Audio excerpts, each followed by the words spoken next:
Hi everyone, Dr. Nemechek here for another week in review. We've got kind of a longer one, so we're only going to hit 3 cases this time. And just a reminder, hit subscribe so you can stay abreast of all of our new postings. First is a 11-year-old, been on the protocol for a while, been on it for about 6 years.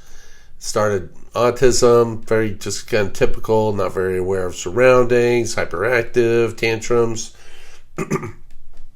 And they started him on the basic inulin, fish oil, olive oil, and the parents went ahead and did the VNS. This is before I had seen them.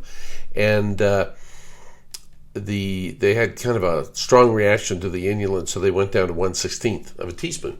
And good response, more attentive, increased comprehension, starting to read, still real hyper, climbing constantly, and socializing. Interacted with the parents, but didn't want to play with them. And then, a little over a year later, it gets COVID. Boom, everything stops. So they come and see me.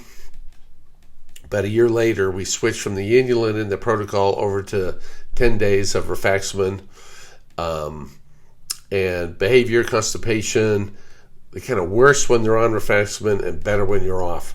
Now, again, this is kind of like what I've talked about with COVID. When you see the constipation worsening, that'll drop the blood pressure, okay?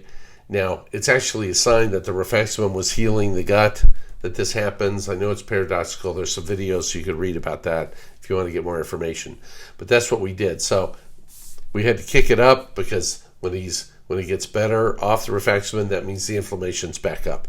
So switched him over to monthly and continuous rifaximin. Boom, starts socializing with the parents, sisters, cousins, less hyperactivity, still with meltdowns and screaming. And again, this is, that COVID was before we understood the glutamine. So we added the glutamine then later. Constipation behaviors worsened for a while, and once we got the constipation under control, all the aggression pretty much just went away in him. So we saw him recently. It's been now 5.5 years on the protocol. He's on glutamine. The parents have opted to continue on rifaximin. Parents have opted to continue glutamine, fish oil, olive oil, vagal stimulation. No further aggression, speaking long sentences. Needs occasional prompting, but it's much more fluid. Significant gains in school, very social. So we've had a couple little ripples in here, but very typical case of how we progress through the protocol. Here's 16-year-old boy, started about 3 years ago, when he's 13. Autism, minimal speech, really slow processing delays, and again, a lot of tantrums. Basic protocol, fish oil, olive oil, inulin. More aware, improved reception, starts imitating speech, babbling, more socialization, or more social, but not really the growth in socialization in other people. Still not reading and having transition problems. The parents add the VNS, and then they come and see me, and then we later switch the inulin to continuous because the inulin just doesn't tend to work that often in 16-year-olds. Starting to speak better in these short needs-based sentences, major decline in the transition issues and the tantrums. We went ahead and added the 6 weeks of glutamine, further gains in speech, math, reading. So we see him on follow-up. He's on rifaximin, fish oil, olive oil, vagal stimulator, doing good, more flexible, handling heavier school workload. Math, reading stuff is coming along really good. Speech is plateaued still. He still requires this kind of gesture prompting to get him to respond or talk. And so something I haven't talked about much, we're using more and more metformin, lowers inflammation. It looks like it can help lessen leaky gut.